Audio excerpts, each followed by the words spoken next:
Dear friends, ಇವತ್ತು ನಮ್ಮ ಯುವ ಜನತೆಗೆ ನಾನು ಒಂದು ಕಿವಿ ಮಾತನ್ನು ಹೇಳ್ತಾ ಇದ್ದೀನಿ.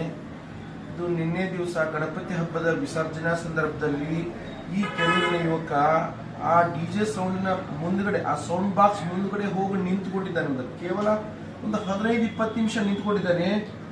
ಆ ಡಿಜೆ ಸೌಂಡಿಗೆ ಇವನು ಎರಡೂ ಕಿವಿಗಳು ಪೂರ್ತಿಯಾಗಿ ನಾಶ ಆಗಿದೆ. ಇವತ್ತು ನಾನು ಏನ್ ಮಾತಾಡ್ತಾ ಅವ್ನಿಗೆ ಏನು ಗೊತ್ತಾಗಲ್ಲ. ನೀವು ನೋಡ್ಬೋದು ಅವನ ದೃಷ್ಟಿ ಯಾವ ತರ ಇದೆ.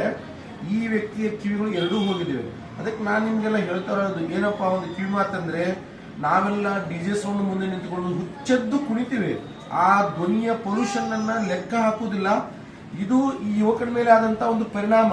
ಆದ್ರೆ ಚಿಕ್ಕ ಚಿಕ್ಕ ಮಕ್ಕಳ ಮೇಲೆ ಏನಾಗ್ತದೆ ಅಂತ ನಾವು ಯಾರು ವಿಚಾರ ಮಾಡೋದಿಲ್ಲ. ಹೊಟ್ಟೆಲಿರ್ತಕ್ಕಂಥ ಪ್ರೆಗ್ನೆಂಟ್ ವುಮನ್ಗಳು, ಹೊಟ್ಟೆಲಿರ್ತಕ್ಕಂಥ ಮಗುವಿನ ಬುದ್ಧಿಮಾಂದ್ಯನೂ ಹೋಗುತ್ತೆ, ಹೃದಯ ದೌರ್ಬಲ್ಯ ಆಗ್ಬೋದು, ಹಾರ್ಟ್ ಅಟ್ಯಾಕ್ ಆಗ್ಬೋದು. ಇವತ್ತು ಇದು ಒಂದು ಜ್ವಲಂತ ಉದಾಹರಣೆ. ನನ್ನ ಮುಂದೆ ಕುಂತಿದ್ದಾನೆ ಈ ವ್ಯಕ್ತಿ. ಅವನು ಎರಡೂ ಕಿವಿಗಳು 95% ಹೋಗಿದೆ, ಕೇವಲ 5%. ಅವ್ನಿಗೆ ಜೋರಾಗಿ ಮಾತಾಡಿದ್ರೆ ಮಾತ್ರ ಕೇಳುತ್ತೆ. ನಾನು ಇಷ್ಟು ಸಾಮಾನ್ಯವಾಗಿ ಮಾತಾಡ್ತಿದ್ರು ಅವ್ನಿಗೆ ಏನು ಕೇಳೋದಿಲ್ಲ. ಯಾಕಂದ್ರೆ ಅವನ ವ್ಯಕ್ತಿಯ ಒಂದು ಹಾವಭಾವ ನೀವು ನೋಡ್ಬೋದು.